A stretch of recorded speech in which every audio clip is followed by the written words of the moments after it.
Hello, everyone. Welcome back to Classic Comics. This is going to be my review of episode 4 of The Mandalorian, which is called Sanctuary. So, last episode, Mando retrieved Baby Yoda from Karga, the character that Werner Herzog is playing. It's the guy who hired him to get the baby. But then Mando at the last minute had a change of heart and he saved Baby Yoda and then flew off with him at the end of last episode. So this episode starts with Mando in space, heading somewhere. We don't know where exactly. Baby Yoda climbs out of his crib thingy and starts getting into things, and it's all cute and all that. But I'm kind of getting to where that stuff is starting to get a little thin with me. Is the story leading somewhere? I'd like this show to pick up the pace a bit. This episode is only 40 minutes or so, and yet this whole series really seems kind of like it's just marking time to get to some plot point or another. Now, they land on some planet. I wish they would tell you the names of the planets. I guess they figure it's not important, but I'd like to know the names of the planets. Anyway, he comes to a planet, and he finds this kind of pastoral, village.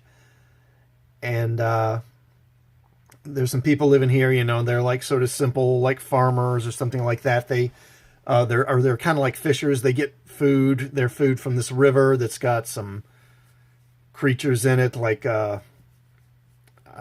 not sure what exactly they are, but they get their food from this river mainly. And and we finally get Gina Carano. Now, I was confused. I thought that Gina Carano was playing the armorer that we saw. But no, that wasn't her. So she finally appears in this. She's playing a character called Cara Dune. And Mando and Cara Dune get into a fight. And they fight to a draw. Although, honestly, it seems like she was really kind of getting the better of him. If it weren't Gina Carano, I'd complain. But she's a former MMA fighter, so it's not hard to buy her kicking some butt here. Although he is wearing armor and she's not, which you would think would give him an advantage, but apparently not. So they kind of make peace with one another. And then, he meets the people in the village, and they meet Baby Yoda, and the kids in the village all love Baby Yoda. He's the bestest baby ever. And he also becomes friends, or Mando becomes friends with this local woman. He's a widower. She's a widower who has a daughter. And she, seems to really be taking an interest in him, and kind of flirting with him. I think she asks him, does he ever take his helmet off? And he says he doesn't in front of people. That's just part of their customs. Now, it turns out this village is under assault from some Klatooinians. That's the name of those aliens, Klatooinians, who live nearby because they see the river is theirs, and I think they say they stocked the river with this food like generations ago, so they see the villagers, who are all humans, as interlopers and thieves, I guess.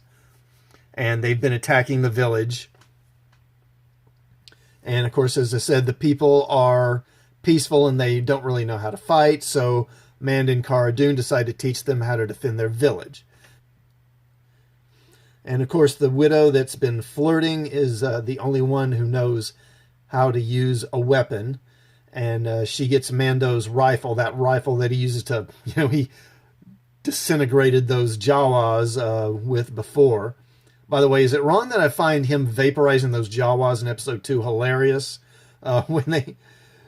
It just was cracking me up how he'd shoot them, and then they'd give this little squeal and disappear into a puff of smoke. Now, the Klatooinians attack, and then they fight them off. And the Klatooinians actually have an Imperial Walker, an AT-ST. And, of course, the only one in the village who knows how to handle a weapon is the widow lady, this woman. She's the only one. And, of course, she takes out the AT-ST with, that rifle, which seemed a little much to me, but, okay, fine, whatever. Now, they drive off the Klatooinians, of course. Every TV show, this plot has been used so many times, this basic plot. Every show that has features a character or characters who move from place to place in each episode. Just about every one of them at one time or another is going to do an episode like this, where they come to some village, some peaceful little pastoral village. It's like they pretty much just reached into standard TV plot bin number 1 and they pulled this script out. Like I say, this has been done in plenty of Westerns. Battlestar Galactica, the old series, the original one had a plot like this. The A-Team did an episode like this. Buck Rogers did an episode like this. I think even the Clone Wars had an episode like this a while back. Now, after the battle, Mando decides he's going to leave Baby Yoda, and the widow tries to talk him into staying. She's obviously interested in him. I don't know why. She doesn't know anything about him, really, and hasn't even seen his face yet. So her interest and attraction to him seems a little contrived to me. But then a sniper tries to kill Baby Yoda, but Cara Dune stops him and kills him, and Mando realizes it's not safe for Baby Yoda, and so he winds up leaving and taking Baby Yoda with him. Now, overall, this episode was okay. Like I said, the plot has been used many times. This episode strays a bit into woke territory with Cara Dune and the female sniper. I won't complain about Gina Carano. She's, a badass confirmed, so that's fine. The widow being a crack shot and somehow able to take out the walker was a bit much. And if they continue on with that sort of stuff, it's going to get old really quick. Now, Jon Favreau, he wrote this episode, by the way. He wrote the whole thing himself. So the story here, it's all on him if you want to blame somebody.